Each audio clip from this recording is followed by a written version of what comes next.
Moi, c'est Stéphane Leblanc. Je suis journaliste culinaire depuis 16 ans et en 16 ans, j'en ai rencontré des chefs. J'ai fait des reportages dans leurs restaurants, j'ai goûté leurs plats les plus fous, mais je dois vous faire un aveu, une fois rentré chez moi, je cuisine un peu comme une quiche. Donc dans cette émission, je vais retourner voir mes chefs préférés, leur apporter les ingrédients simples pour qu'ils me montrent comment les émincer, les blanchir, les assaisonner, les détailler, les hacher, les déglacer, les farcir, les rissoler, les pétrir, les épépiner, les épicer, les dorer, les adorer. Bref, parler cuisine pour enfin savoir cuisiner. Bienvenue dans Qu'est-ce que tu foudres ? La tomate, la reine des fruits et légumes de l'été. On a encore quelques jours pour bien en profiter. Moi, j'aime beaucoup le goût des tomates, mais c'est bizarre, j'aime pas trop sa consistance. Sa peau qui s'enroule sur elle-même à la cuisson, ses pépins et son jus qui me répugnaient à la cantine quand j'étais petit. Heureusement, j'ai évolué et j'apprécie maintenant de croquer dans une bonne tomate ancienne, celle qu'on marie avec de la mozzarella ou qu'on glisse avec de la menthe dans un taboulé. Oh là, un taboulé, ça me donne faim rien que d'en parler. Allez, je profite d'un petit rayon de soleil pour filer chercher des tomates au marché.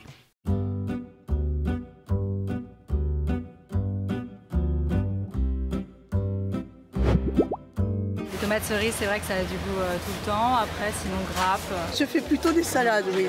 Oui. Ça dépend de la température, vous savez. Quand il fait 35-40, on les mange plutôt crues. Quand il fait un peu plus frais, on les mange cuites. Des salades, ouais. Je fais de la ratatouille, j'adore. Je fais de la purée d'aubergines. Avec de la tomate et des aubergines, on mange ça chaud. C'est grec.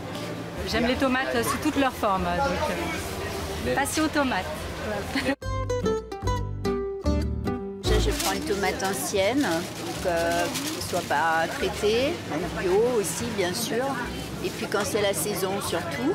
Mûre et essayer qu'elle soit goûteuse et ferme pour faire la salade de tomates. À moi, il faut qu'elle soit bien rouge, bien dodue. Les souvenirs d'enfance, c'était les tomates du jardin qui mûrissaient plutôt fin août que fin juin. Voilà, avec le réchauffement climatique, je crois que ça s'est accéléré. Mon père était né en Grèce, alors vous avez tout compris. Les tomates que je viens d'acheter, c'est l'idéal pour un taboulé libanais. Je connais un chef qui le prépare divinement bien, Alan Jeham.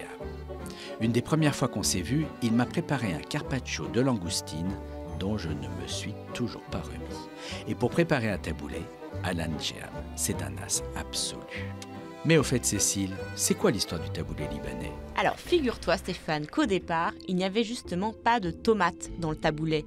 Le vrai né au Liban était un savant mélange de persil, de menthe, d'oignon et bien sûr de jus de citron et d'huile d'olive. Et à l'origine, ce n'était pas de la semoule, mais du boulgour. Mais ce n'était pas automatique.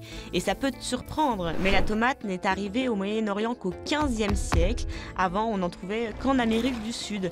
Et c'est les colons espagnols qui ont fait traverser ce fruit rouge pas très sucré. Depuis que la tomate est intégrée dans la cuisine orientale, difficile de s'en passer. Et y compris dans le taboulé. Cette recette a eu un énorme succès. Elle a beaucoup voyagé. Partie du Liban, le taboulé s'est exporté dans les pays voisins, en Syrie, en Arménie, en Turquie et jusqu'en France, devenu très populaire dans les années 70. À chaque pays, sa version, avec ou sans raisin, avec ou sans semoule, avec ou sans poivron. Il est devenu un incontournable de l'été, toujours bienvenu pour un pique-nique ou un barbecue. Nous voici arrivés à l'auberge Nicolas Flamel, au cœur du Marais. C'est le plus vieux restaurant de Paris et l'un des 3 dans lesquels Alan Jeham officie. Bon, trêve de rêverie, on a quand même un taboulé à préparer. Bonjour Alan, regarde ce que je t'apporte. T'as vu ce que j'ai trouvé au marché? Des très belles tomates. Tiens, je te les passe. Merci beaucoup Stéphane. Qu'est-ce qu'on va préparer aujourd'hui avec ça, à ton avis? Merci beaucoup Stéphane. Quand je vois les tomates, je pense directement à préparer une taboulée libanaise. Et les taboulées libanaises, c'est pas une taboulée de semoule. Est-ce que tu peux nous montrer les ingrédients dont tu as besoin pour le taboulé? Alors, pour vraiment la recette de base de taboulé, il y a 4 éléments. La tomate, le persil, la menthe et le cébette. Et ensuite, on va assaisonner avec du jus de citron, huile d'olive, un peu de cette épice que je mets un peu vraiment sur le cébette, pas de semoule du coup, c'est le boulgoul, c'est un blé qui est concassé, qu'on appelle boulgoul, que je fais tremper avec le jus de tomate. Et maintenant, je vous montre quelques astuces pour réussir le meilleur taboulé. Alors Alan, le taboulé libanais, il a une particularité, c'est ce qui est important, ce sont les herbes. C'est un taboulé d'herbes, c'est ça hein? Exactement, c'est taboulé d'herbes, c'est beaucoup de persil qui est haché finement. Alors pour à peu près 4 portions de taboulé, il vous faut une belle botte de persil, quelques feuilles de menthe, 2 tomates, 2 belles tomates. Et ça, le taboulé, c'est quelque chose qu'on prépare au dernier moment. On peut pas se dire on fait du taboulé pour la semaine. Ça n'existe pas. Ça, c'est une minute surtout. Vraiment, c'est la dernière chose qu'il faut faire dans la cuisine. C'est le fraîcheur de taboulé. Il ne faut pas le préparer le matin pour le soir. Hein. Il faut préparer genre 30 minutes ou 1 heure avant le repas. Et voilà. Et maintenant, on va récupérer tous les persils et on va mettre dans le saladier. Là, je vais tailler le cibette, finement aussi. Ouais.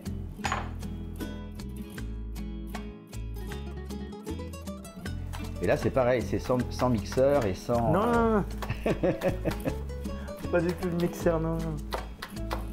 Là, le moment magique maintenant, c'est les tomates. Aujourd'hui, pour la tomate, je vous conseille avec un couteau à dents.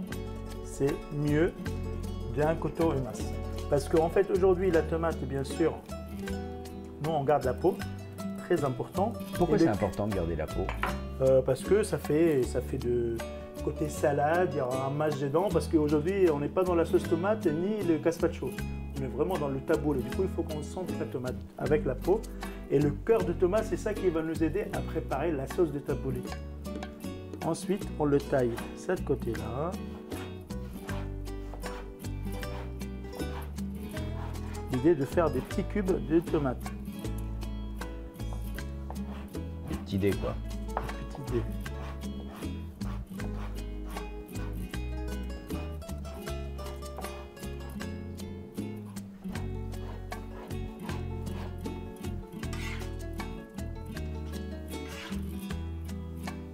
Alors c'est maintenant que tu vas tout mélanger, c'est ça? Exactement.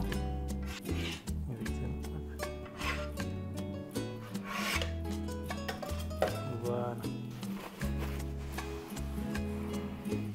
Ok, citron. Alors, le citron, il va servir à quoi? Jus citron avec de l'huile d'olive, c'est ça l'assaisonnement. Ah ouais. Le plus important, vraiment le jus citron. Là, pour cette quantité, il me faut que le jus citron.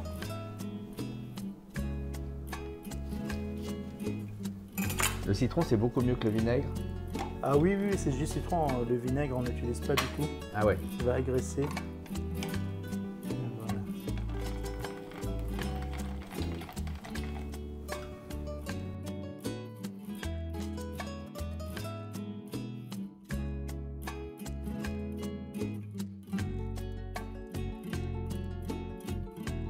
Assaisonnement très important, bien sûr le sel. On va mettre le boulgoul sur les tomates. Alors le boulgour, il est hyper fin. Exactement. Voilà. Moi je crois que c'était plus épais que ça, les grains de boulgour. Et vous avez vu comment je fais, c'est vraiment cru. Ouais. L'huile d'olive, il faut être généreux avec l'huile d'olive. Waouh. Voilà. Ah ouais, c'est gourmand là. Hein. Et on va mélanger tout ça ensemble. Ok?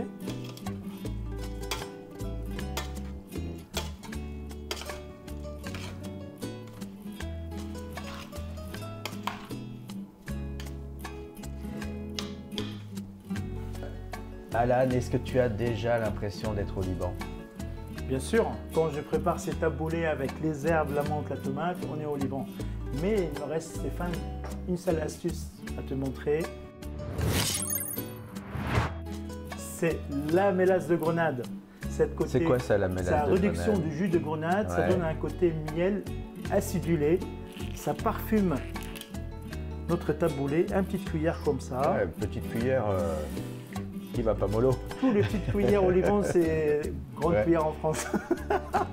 Et ça, la mélasse de grenade, on en trouve facilement en France? On trouve, oui, facilement maintenant dans les épiceries un peu levantines, méditerranéennes. On trouve facilement. Voilà. Ensuite, la petite astuce aussi de chef. Il y a plein d'astuces aujourd'hui. Alors, je prends le quart de sucrine. Bien sûr, c'est pas dans la recette, mais moi j'aime beaucoup servir les taboulés comme ça. Je prends quelques feuilles. Je mets dans l'assiette comme ça.